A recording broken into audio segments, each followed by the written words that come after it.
کراچی سے ایک بہن کا خط ہے، کہتی ہیں ایک بات پوچھنا چاہتی ہوں کہ خدا کی رضا کس طرح تلاش کی جاتی ہے؟ جب کوئی کام ہماری مرضی کے مطابق نہ ہو تو ہم کہتے ہیں کہ خدا کی رضا یہی تھی اور وہ ہو جائے، جو ہم نہیں چاہتے تو پھر بھی اسے خدا کی رضا کہتے ہیں۔ اچھا، جو چیز دلکش لگتی ہے ہم اس کی طرف دوڑتے ہیں، حالانکہ ناپسندیدہ چیز میں ہماری بھلائی ہوتی ہے جو ہمیں نظر نہیں آ رہی ہوتی۔ میرا ذہن ایسے موقعوں پہ بھٹکنے لگتا ہے کہ آخر خدا کی رضا کو کس طرح تلاش کروں۔ خدا کی رضا کو تلاش کرنے کے لیے ضروری ہے کہ خدا کی رضا کا پتہ تو ہو کہ ہے کیا۔ خدا کی رضا تو قرآن میں کھول کر لکھ دی گئی ہے، اور حضرت صلی اللہ علیہ وآلہ وسلم نے واضح فرما دی ہے۔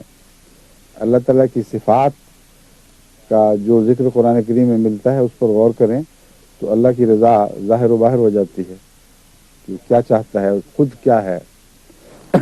یہ مضمون میں نے بارہا اپنے خطبات میں بھی بیان کیے ہیں۔ یہ موقع ایسا نہیں کہ تفصیل سے ان سارے مضامین کو بیان کروں، گھنٹوں مسلسل اس پر گفتگو ہو چکی ہے، تو آپ ان کو غور سے سن لیجئے۔ اور اگر نہیں تو ایک مختصر بات میں یہ کہوں گا کہ اللہ تعالیٰ نے انسان کو فطرت پر پیدا فرمایا ہے، فطرت اللہ التی فطر الناس علیہا۔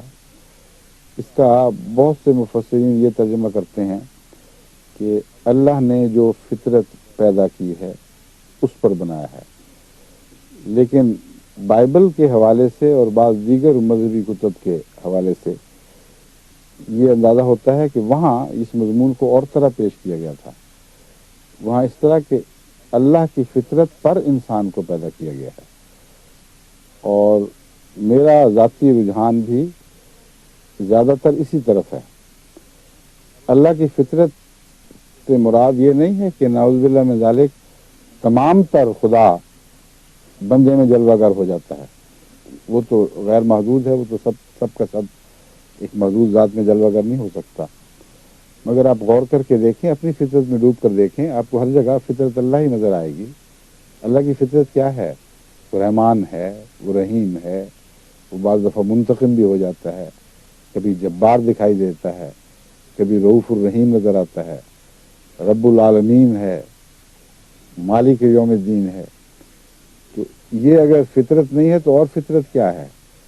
اور آپ کے اندر یہ سب باتیں موجود ہیں، مالکیت بھی ہے، رحمانیت بھی ہے، رحیمیت بھی ہے۔ صرف ایک زائد چیز آپ میں ہے کہ خدا تعالیٰ کی فطرت میں کہیں کوئی ایسا سایہ نہیں جو اس کی فطرت کو مبہم کر دے اور اس پر ایک اندھیرا سا ڈال دے۔ انسان نے اپنے سامنے خود ایسی روکیں بنا رکھی ہیں کہ خدا کی فطرت کا نور جو اس کے اندر بھی ودیت ہے، باہر سے بھی آتا ہے، وہ اس کے رستے میں حائل ہوتا چلا جاتا ہے۔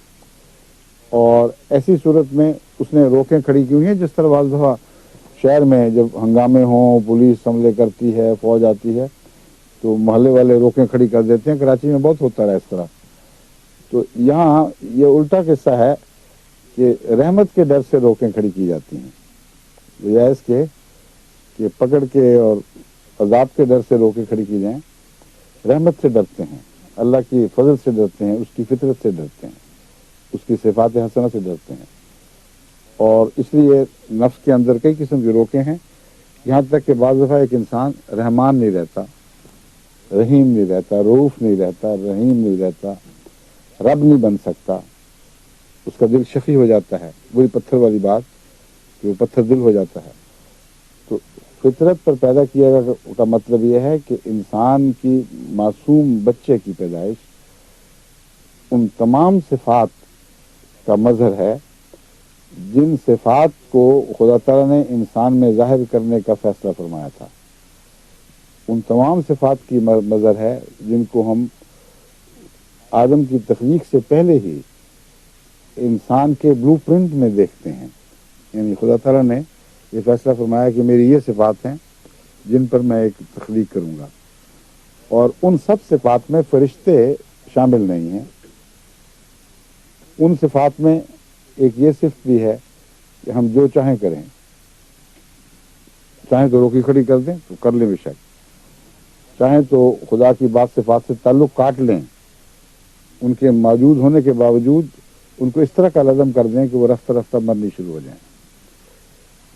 مثلا ایک انسان کو چلنے پھرنے کی طاقت کے لیے عضلات مہیا فرمائے گئے ہیں. ہر حرکت کے لیے انگلیوں کی ہو، ہاتھوں کی ہو، ٹانگوں کی ہو، سر کی ہو، آنکھوں کی ہو، خدا تعالیٰ نے عضلات مہیا کیے ہیں. اگر ایک حرکت روک دی جائے، مثلا بعض دفعہ پلسٹر کر کے ہاتھ کو سیدھا کر دیا جاتا ہے، اور اگر 2-3 مہینے مسلسل اسی حالت میں ہاتھ یوں اکڑا رہے گا تو رفتہ رفتہ ان مسل میں ہاتھ ہلانے کی طاقت نہیں رہے گی. تو آپ یہ نہیں کہہ سکتے کہ اس انسان کو فطرتاً وہ طاقت نصیب نہیں ہوئی تھی. یہ کہہ سکتے ہیں کہ اس بد نصیب نے خود یا مجبوری سے اس طاقت کو زائل کر دیا. بس انسان کے اندر بھی فطرت اللہ کا عکس سوکھنے لگتا ہے، اور عدم استعمال کے نتیجے میں اس میں سے جان نکلنے لگتی ہے، یہاں تک کہ انسان ایک ایسے مقام پہ پہنچتا ہے کہ سبز پتے سوکھ کر پت جھڑ کا منظر پیش کرنے لگتے ہیں. سب اچھی باتیں اس سے اتر کر منتشر ہونے لگتے ہیں. یہ ہے اللہ تعالیٰ کی رضا کو سمجھنے کا طریق کہ اپنی فطرت پر غور کرو، اور جو باتیں فطرت میں اللہ تعالیٰ کی صفات کے طور پر پاتے ہو ان سے پیار کرو. اگر ان سے پیار کرو گے تو رضا ہی رضا ہے. اور رضا کس کو کہتے ہیں؟ جب سمجھ لو گے کہ رب بھی ہے جس نے ساری کائنات کو پیدا کیا، اس نے پرورش کی، وہی رحمان، وہی رحیم، وہی مالک، مجھے بھی ایسا دوسروں کے لیے بننا چاہیے، پھر تمہیں معلوم ہوگا کہ جب تم اپنے بچوں پر ربوبیت کرتے ہو، ان کی رحمانیت کرتے ہو، تو بعض دفعہ ان سے بعض چیزیں روک لیتے ہو. بعض امیر ماں باپ بے حد دولت مند ہونے کے باوجود اس کے کہ وہ جانتے ہیں کہ یہ بچہ جس کو میں پیسے دے سکتا ہوں یہ اپنی دلی مرادیں پوری کرے گا، اپنے ہاتھ روک لیتے ہیں، اس لیے کہ وہ صرف غنی ہی نہیں بلکہ وہ حکیم بھی ہیں، حکمت سے بات سوچنے والے ہیں. اور اس کے نتیجے میں جانتے ہیں کہ بچے کو ابھی سے پیسے دے دے کر عادتیں بگاڑ دی گئیں تو یہ زندگی میں جد و جہد کے لائق نہیں رہے گا. اس کو مفت کا مال جو ماں باپ سے ملتا ہے وہ استعمال کر کر کے رفتہ رفتہ یہ نہیں پتہ ہوگا کہ کمایا کیسے جاتا ہے اور اس کی قدر کیا ہے.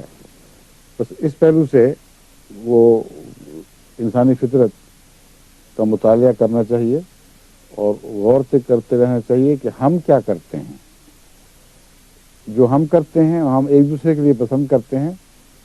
خدا نے اگر اپنی فطرت پر پیدا فرمایا تو وہ بھی تو ایسا ہی پسند کرتا ہوگا. شرط یہ ہے کہ اپنی فطرت کو خدا کے فطرت کے ساتھ ہم مزاج رکھنے کے لیے جس کوشش اور حفاظت کی ضرورت ہے وہ آپ کا فرض ہے. یہ مراد نہیں کہ اپنی فطرت بدل چکے ہو، مسخ ہو چکی ہو، اور پھر کہیں کہ اسی فطرت پر جو آپ نے مسخ کر دی ہے اللہ آپ سے راضی ہو. یہ نہیں ہوگا. خدا کی عطا کردہ فطرت جو بچپن میں ایک معصوم بچے کے طور پر آپ نے اس طرح آپ کو عطا فرمائی کہ ماں کے پیٹ سے وہ فطرت لے کر باہر آئے، اس کی حفاظت کریں، پھر اس پر غور کریں. آپ کو معلوم ہوگا کہ کہاں آپ ہاتھ روکتے ہیں تو وہ نہ کنجوسی ہے نہ غضب ہے بلکہ اس میں کچھ مفاد وابستہ ہے. پھر آپ بچے کو اسکول جانے پر مجبور کرتے ہیں، روتا پیٹتا ماریں کھاتا، کہتے ہیں نہیں میں نے بھیج کے چھوڑنا ہے. بعض مائیں زیادہ سختی کر جاتی ہیں. وہ کیوں کرتے ہیں؟ بچے کو تو اپنی بھلائی اس میں نظر نہیں آ رہی، پھر بھی وہ آپ سے راضی رہتا ہے. کیوں رہتا ہے؟ یہی آپ کا سوال ہے کہ میں خدا سے کیسے راضی ہوں. اس شریف بچے کی طرح راضی ہوں جس کو نہیں سمجھ آتی کہ یہ میرے حق میں اچھی چیز ہے لیکن پھر بھی راضی رہتا ہے. اس کی وجہ یہ ہے کہ آپ کا عمومی سلوک جو بچے کے ساتھ پیار کا ہے، اس لیے اس سلوک کی وجہ سے اس کو یقین آپ کی ذات پر ہی ہے. بس اللہ تعالیٰ کی طرف سے جب بعض باتیں قبول نہ ہوں، بعض تکلیف دہ چیزیں پہنچیں جن کی حکمت آپ کو سمجھ نہ آئے، اس صورت میں وہ یقین ہی ہے جو فیصلہ کرے گا کہ آپ خدا کی رضا پر راضی ہیں یا نہیں ہیں.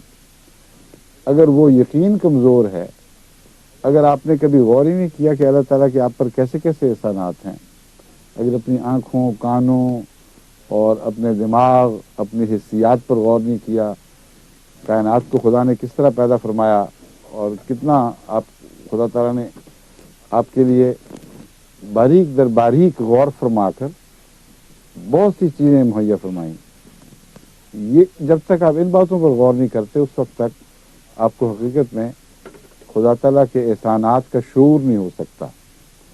جس طرح ایک بچے کو اپنی ماں کے احسانات کا شعور ہوتا ہے، اس سے بہت زیادہ اللہ کے احسان کے شعور کی ضرورت ہے، اور اس شعور کو حاصل کرنے کے لیے کوئی مشکل کام نہیں ہے، مشکل بات نہیں ہے، تو ہر طرف اللہ کی رحمتیں پھیلی پڑی ہیں، ان پر غور کریں، ان کو دیکھیں۔ خدا سے پیار کرنا ہے تو خدا کے احسانات پر غور کریں، اور اس صورت میں پھر آپ کو اللہ تعالیٰ کے فضل کے ساتھ خدا تعالیٰ کے احسانات پر، اس کی رحمت پر اتنا یقین ہو جائے گا کہ پھر ناممکن ہوگا کہ اس کی طرف سے کسی تلخی پر آپ ناراض ہوں اور یہ مسئلے پوچھتے پھریں یا پوچھتی پھریں کہ اس بات پر ہم خدا سے راضی کیسے رہیں گے، راضی و رضا کیسے رہیں گے۔ اس کی ایک مثال ایک بادشاہ کی مثال ہے۔ سلطان محمود جو مشہور مسلمان بادشاہ گزرے ہیں، غزنی سے تعلق رکھتے تھے، ان کا ایک بچپن کا ملازم تھا جسے یعنی اس سے بچپن سے انہوں نے پالا تھا، اس کا نام ایاز تھا۔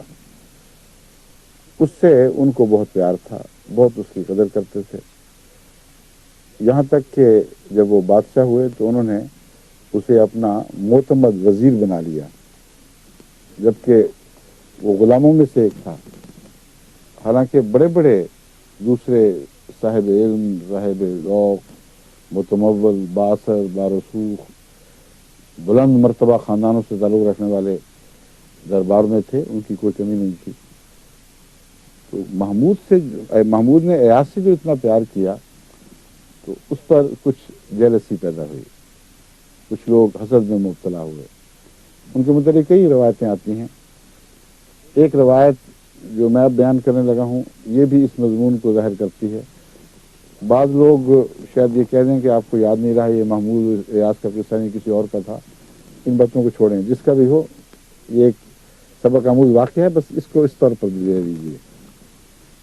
محمود نے، جیسا کہ میں بیان کرنا چاہتا ہوں، ایک دفعہ ایک بہت ہی بظاہر اعلیٰ درجے کا سردہ، جیسے آج کل گرما ہوتا ہے، سردہ اس زمانے میں زیادہ رواج سردوں کا تھا، اس کی ایک کاش محمود کو دی، کیونکہ وہ سب سے معزز تھا دربار میں۔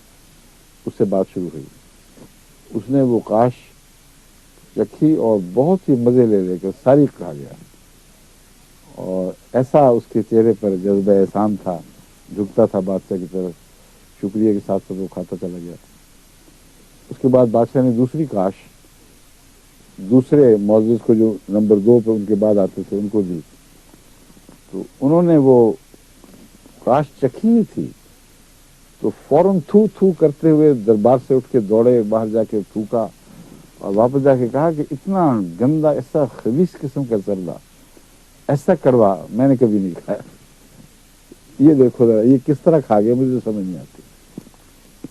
بادشاہ نے اس کو مخاطب کر کے کہا کہ اب تمہیں سمجھ آ گئی ہے کہ یہ مجھے کیوں کہہ رہا ہے، تم کیوں اس کے مقابل پر دوسرے درجے کے ہو۔ محمود سے پوچھا تم بتاؤ نا کیا بات تھی، تم کیوں کھا گئے؟ ایاز سے، محمود نے ایاز سے پوچھا تم بتاؤ نا، اس کے نہیں، بادشاہ نے پہلے تعارف کرایا یا نہ کرایا، یعنی ایاز سے پوچھوا کر پھر ان کو سمجھایا۔ ایاز نے کہا بادشاہ سلامت، آپ کے ہاتھوں سے ہمیشہ میٹھا کھایا، اتنے احسان کہ گنواؤں تو گنوا نہ سکوں، اور ایک کڑوی کاش آ گئی تو میں کیسا بدبخت ہوتا اگر میں اس پر تھوکتا اور کہتا کہ نہیں نہیں ہٹاؤ اس کو، تو میں تو بدبختوں میں سے نہیں ہوں، مجھ پر آپ کے احسان غالب ہیں۔ اب محمود نے ایاز پر کتنے احسان کیے ہوں گے، جو بھی بادشاہ تھا جس کا بھی آپ بتاتے ہیں قصہ، کتنے کر لیے ہوں گے، اللہ کے احسانات تو بے شمار ہیں. ایک ایک سانس پر اللہ کا احسان ہے. انسانی زندگی کی حفاظت کی جو سامان ہیں ان میں ایک معمولی سا رخنہ پیدا ہو جائے تو انسانی زندگی عذاب میں تبدیل ہو سکتی ہے. اس کی حفاظت کے لیے جو گردوں کا نظام ہے یہ بے شمار دوسرے نظاموں میں سے ایک ہے. اس میں ذرا سا رخنہ پیدا ہو تو کسی بلا میں انسان مبتلا ہو جاتا ہے.